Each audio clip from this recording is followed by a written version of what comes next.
देखिए, जब हमने नीचे समाकलन आपको समझाया था तो हमने बताया था आपको कि कोई भी वक्र अगर हमारे पास है और उस वक्र में यहाँ पर कोई बिंदु x बराबर a है, तो ध्यान आ रहा है किसी को, और यहाँ बिंदु x बराबर b है, यहाँ पर लंब डाल दें।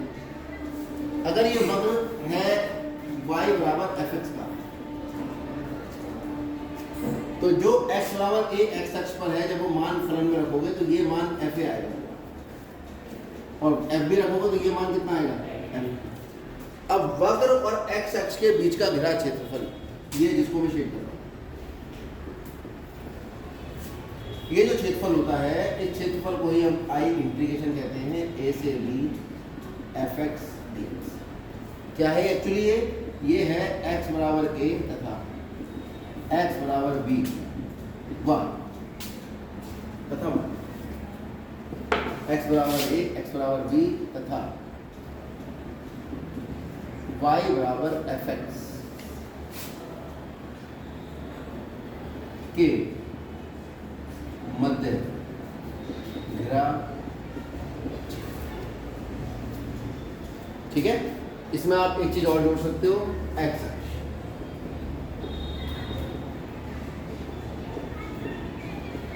x अक्ष के साथ x बराबर a x बराबर b तथा y बराबर fx तथा x अक्ष के साथ के मध्य घिरा क्षेत्रफल। x बराबर a ये है, x बराबर b ये है, x अक्ष ये है और वक्र ये है, इसके बीच का पूरा क्षेत्रफल है वो निकल कर आता है 8 से b fx dx। अगर इसी ग्राफ में मैं एक और ग्राफ बनाऊं, और वो ग्राफ कुछ इस तरह का है, तो ये बिंदु है मान लीजिए y बराबर a और ये बिंदु है y बराबर b, और ये वक्र किसका है, y बराबर fx। तो अगर ये वक्र y बराबर fx का है, तो अगर मैं ये लंब डालता हूँ, मतलब यहाँ पर ये बिंदु मैंने लिए एक तरह से, यहाँ पर मैंने 90 डिग्री कोण बनाया, तो एक तरह से ये बिंदु P और Q आ गया, तो कुल मिला के बिंदु P से लंब डाला है वो y बराबर b पे आके गिरा है, ठीक, और बिंदु Q से लंब डाला y बराबर a पर आके। y बराबर a का मतलब है मूल बिंदु से दूरी a है, और y बराबर b का मतलब है मूल बिंदु से दूरी b। x बराबर a का मतलब है ये दूरी a है, और x बराबर b का मतलब है ये दूरी मूल बिंदु से, यानी y अक्ष, और ये दूरी जो है आपके पास x अक्ष आएगी लंबा। समझ आ रही है बात? तो y बराबर a, y बराबर b, y बराबर fx तथा y अक्ष के मध्य घिरा क्षेत्रफल।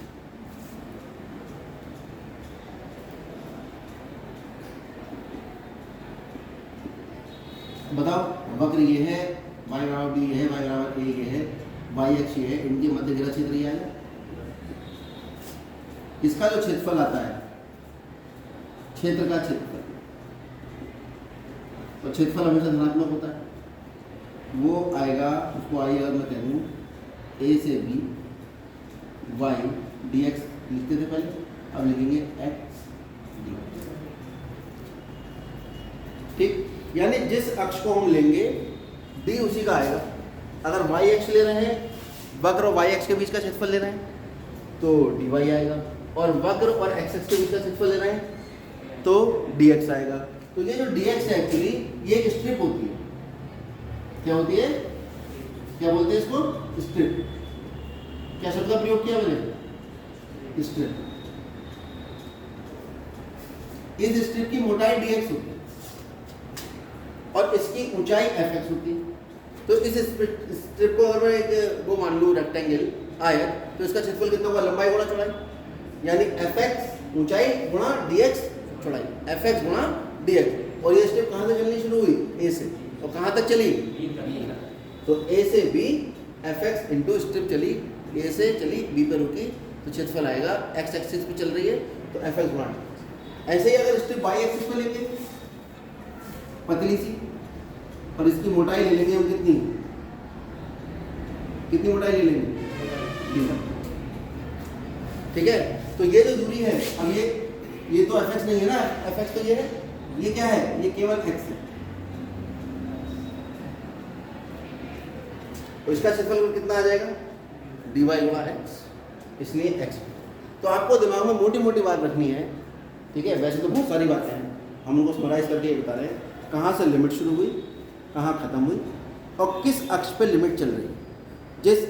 किस अक्ष और वक्र के बीच का क्षेत्रफल निकालना। जिस अक्ष के और वक्र के बीच का क्षेत्रफल निकालना है, एक्स अक्ष और वक्र के बीच का निकालना है dx और एक्स अक्ष और वाई के बीच का निकालना है तो dy। तो फिर लिमिट भी एक्स अक्ष और वाई अक्ष वाली ही होगी। dx ले रहे हैं तो हम देख रहे हैं लिमिट एक्स अक्ष की है और dy ले रहे हैं तो लिमिट कहाँ पर है, वाई अक्ष की। ये चीज़ें आपको तब समझ में आएंगे जब आप इसके डायग्राम बनाओगे। इस क्वेश्चंस में आपको पूरी ज्यामिति आनी चाहिए, ज्यामिति से आप डायग्राम बनाएंगे और डायग्राम बनाकर फिर आप उसको हल करेंगे। बहुत ज़्यादा सवाल है नहीं इसमें, 5-6 सवाल है।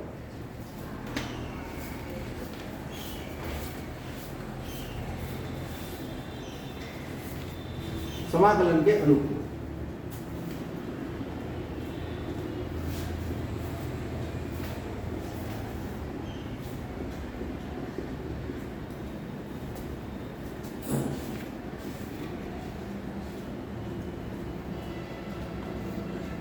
जैसे ये सवाल है पहला, दीर्घवृत्त। क्या है दीर्घवृत्त? x² बटे 16 y² बटे 9 बराबर 1 से घिरे क्षेत्र का क्षेत्रफल क्या है?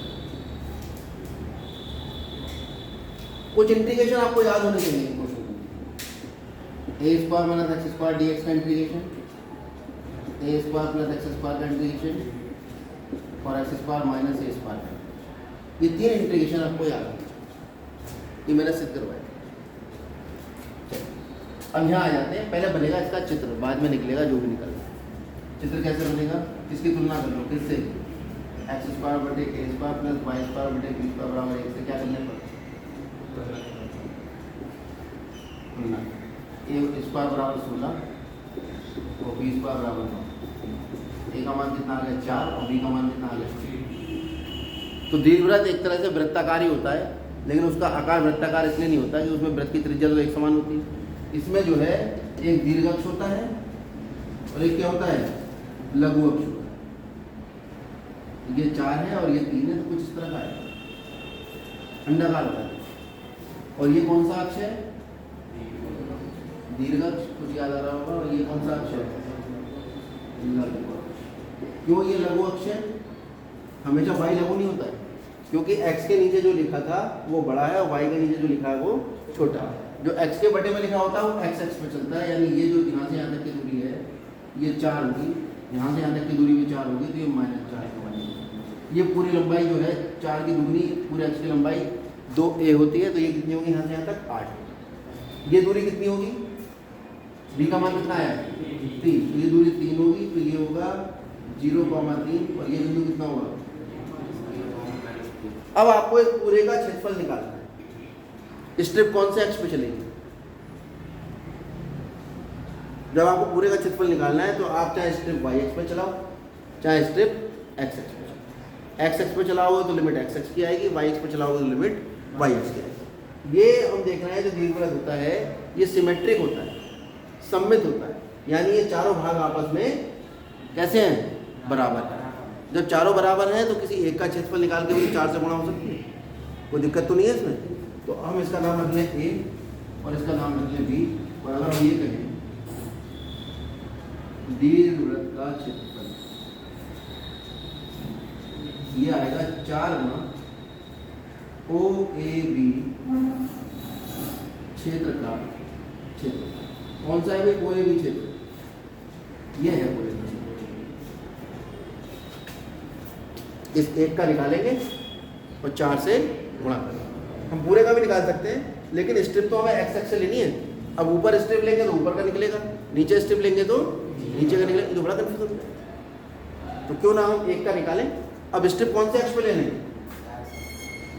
x अक्ष पे स्ट्रिप ले लो, लेकर दिखाओगे भी, और उसकी मोटाई कितनी हो जाएगी dx। ठीक है, तो आप लिखिए दीर्घवृत्त का क्षेत्रफल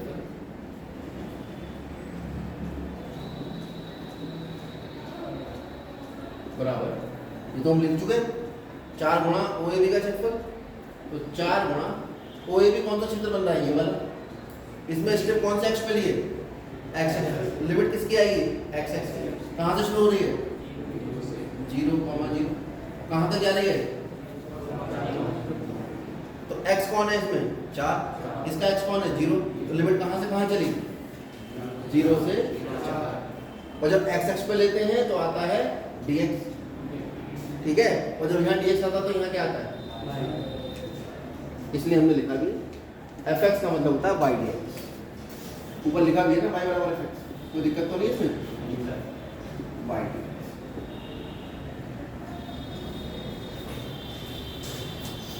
इसमें h डी। अब y कहाँ से आएगा, y हमारे यहाँ से आएगा। वक्र क्या कहता है आपका, वक्र तो ये है ना, x² बटे 16 प्लस y² बटे 9 बराबर है। तो y² बटे 9 बराबर कितना आ गया, 1 माइनस x² बटे 16। तो y² बराबर कितना आ गया, 16 एलसीएम ले, 16 माइनस x² गुणा 9। तो y का मान कितना आ जाएगा, दोनों तो वर्गमूल लोगे तो 3/4 वर्गमूल 16 माइनस x², क्योंकि y बराबर आएगा पूरे का वर्गमूल। पूरे का वर्गमूल लोगे, 9 का वर्गमूल कितना होता है 3, तो 16 का कितना होता है 4, इसका वर्गमूल। अब आपके पास जो सवाल बना,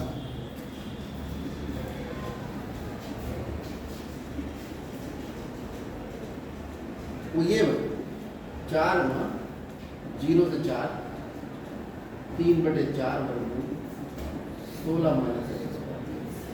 अब आपको इसका मान निकालना, इसमें भी 4 से 4 कट जाएगा, क्या बचा 3, 0 से 4 वर्गमूल 16 माइनस। आपको इसका मान, इसका मान निकालने के लिए हम जानते हैं, क्योंकि इंटीग्रेशन ऑफ वर्गमूल a² माइनस x² कितना आता है बताओ,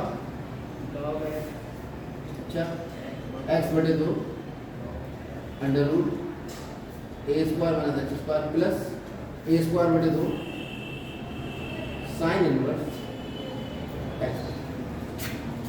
कुछ याद आया, लॉग तब आता है जब under root x² minus a² हो या under root x² plus a²। लेकिन जब a² माइनस x² आता है तो यहाँ पर आता है साइन।